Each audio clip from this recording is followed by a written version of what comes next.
Welcome to my day 2 video of the Bassmaster Open on Wheeler Lake. I had so much fun on day 1, and I hope you guys watched the day 1 video and enjoyed seeing all these big fish that I was able to catch.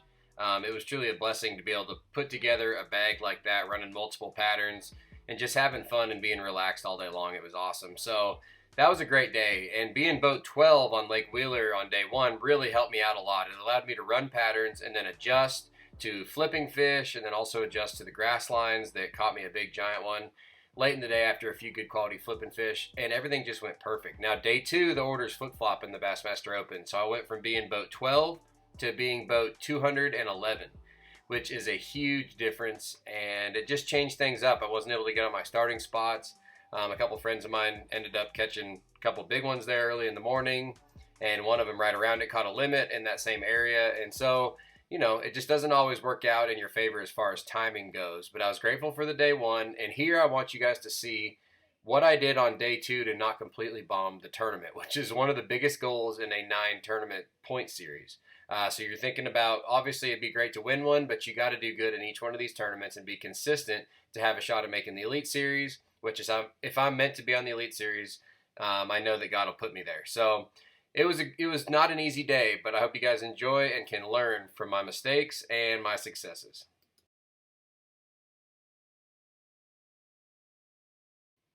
So as you guys can see, I got to my starting spot, and like I said, there was, already several boats there, and it was really a first thing in the morning deal. Like when you were the first person there and you got the first couple casts on the sweet spot, you got bit. But if you weren't that person, then you weren't going to catch them. So I really worked hard out there to catch fish, and I tried slowing down. I tried fishing fast.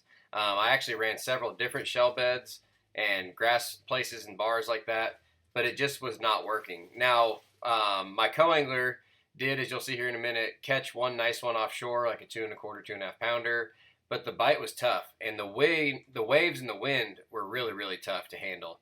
I had wet feet pretty quick, and the waves were ripping across the Decatur Flats. So there were a lot of things that were not in my favor as far as catching them out there. But I still gave it a good hard try. Spawn in the grass? Okay. Like a shell and grass mix? Yeah. The bluegill spawn on it too, like right after them. Yeah. That's good. Yeah. Wow, he's way back there. Yeah, It's a net. first cast we dropped it on it. Oh, yeah? Spot.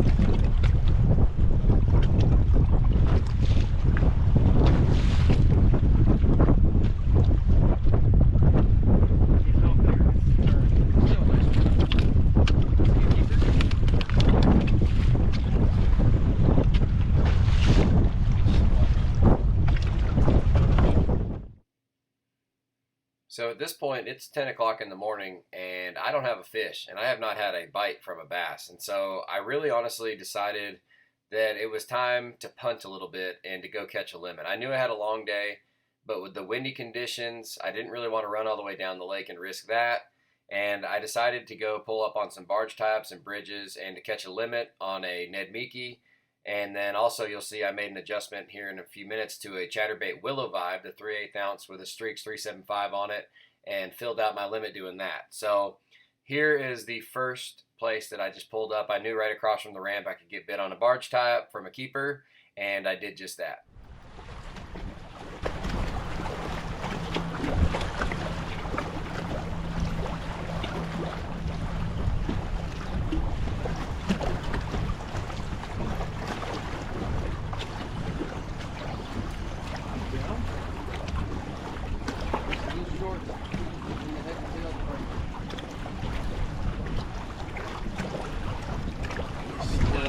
Oh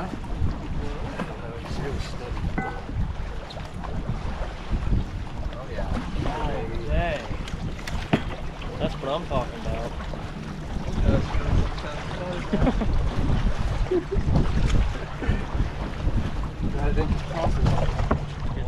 I fished that first barge type for a few minutes and then ran to the next set, pulled up behind it, and threw in the little back corner eddy, and bam, got another bite.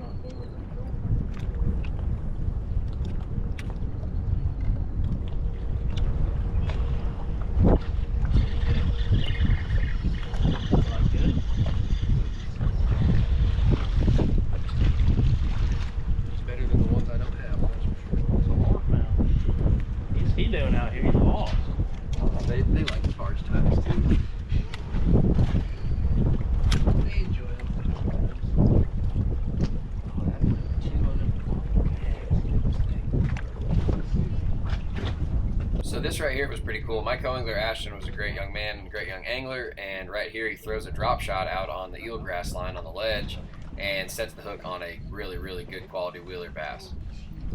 Only huge. What's the good?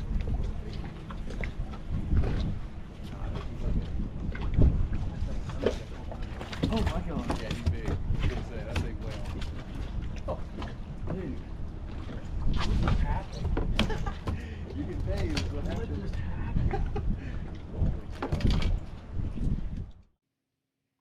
So another place I'd had quite a few bites in practice, but they weren't really big ones, was on the railroad bridge right above the ramp. And I pulled up there, and my buddy Caden Sinclair had actually caught a limit there on day one. And he said he didn't mind if I went and fished it as well, of course. And so I pulled up on it and actually tried the Ned Mickey for a little bit, which I had caught him on in practice, and then realized that they would bite a willow vibe really good. So I picked up that willow vibe and started throwing it. Here you go, the moment you've all been waiting for. This is me catching a limit of dinks on a railroad bridge in a professional tournament.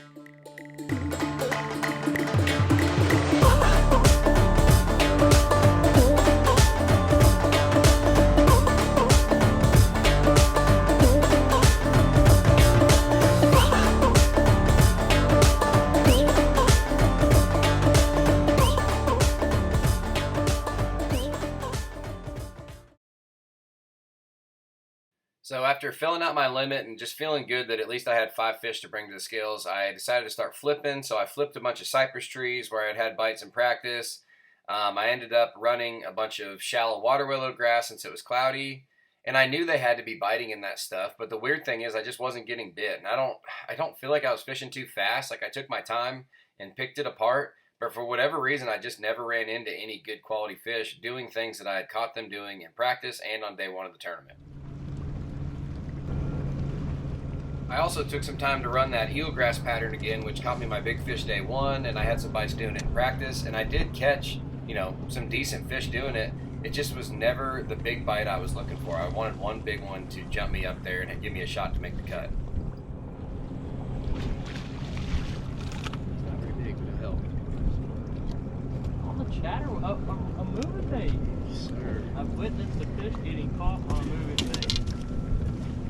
You would have been with me yesterday morning for my first 5 casts. Oh, really? When I had 2 big ones. Yeah, or 1 big one. That's awesome. Hey, that's a decent little call.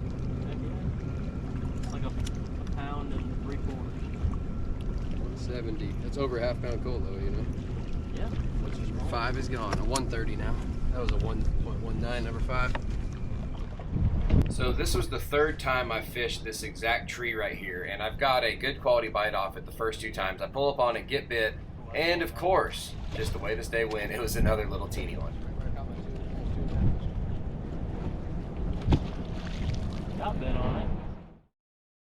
So I just kept on working around the Decatur area of Lake Wheeler and went back to the bridge, caught another fish that culled.